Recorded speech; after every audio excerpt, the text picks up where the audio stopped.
My mother-in-law spent years trying to break up my marriage, so I showed her what a real homewrecker looks like. When I married David, I thought Linda was just protective. She'd call during our honeymoon, crying about missing him. She insisted on weekly dinners where she'd reminisce about David's ex-girlfriends, especially Sarah, the one who got away. During our first Christmas, she hung Sarah's photo on the tree. She was practically family, Linda explained when I quietly removed it. The sabotage escalated. She'd invite David to family events and forget to mention me. She'd call at 6 a.m., claiming emergencies that turned out to be requests to move furniture. When I got pregnant, she told David I was probably lying to trap him. Get a DNA test, she suggested, just to be safe. Linda's masterpiece came during my baby shower. She stood up during gift opening and announced that David had confided his doubts about becoming a father. He's not ready for this responsibility, she declared to 30 guests. Some men just aren't built for family life. My friends exchanged uncomfortable glances while my sister quietly filmed everything. David wasn't even there. Linda had insisted it be women only. That night, I showed David the video. His face went white. She's trying to destroy us, I said simply. The final straw came when our daughter Emma was born. Linda arrived at the hospital unannounced while I was recovering from an emergency C-section. She snatched Emma from David's arms. Finally, someone who looks like our side of the family,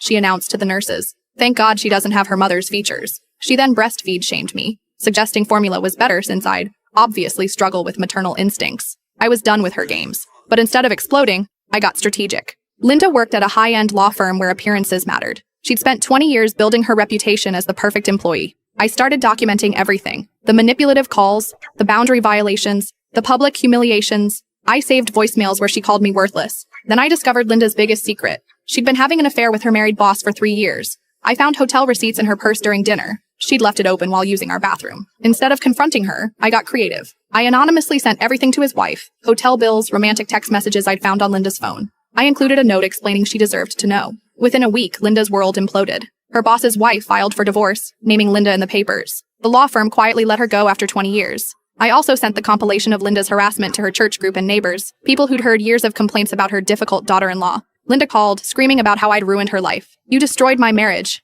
she sobbed. No, I replied calmly. I showed everyone what you actually look like when you think nobody's watching. The beautiful irony. Her beloved Sarah called David after hearing about the drama. Your mother told me you were unhappy, Sarah explained. She kept suggesting I reach out. Linda hadn't just been trying to break us up. She'd been recruiting my replacement. David cut contact completely. 6 months later, she lost her apartment and moved in with her sister. She sent one final letter, begging forgiveness. I mailed it back unopened. Sometimes the best way to deal with a homewrecker is to show them how it's really done.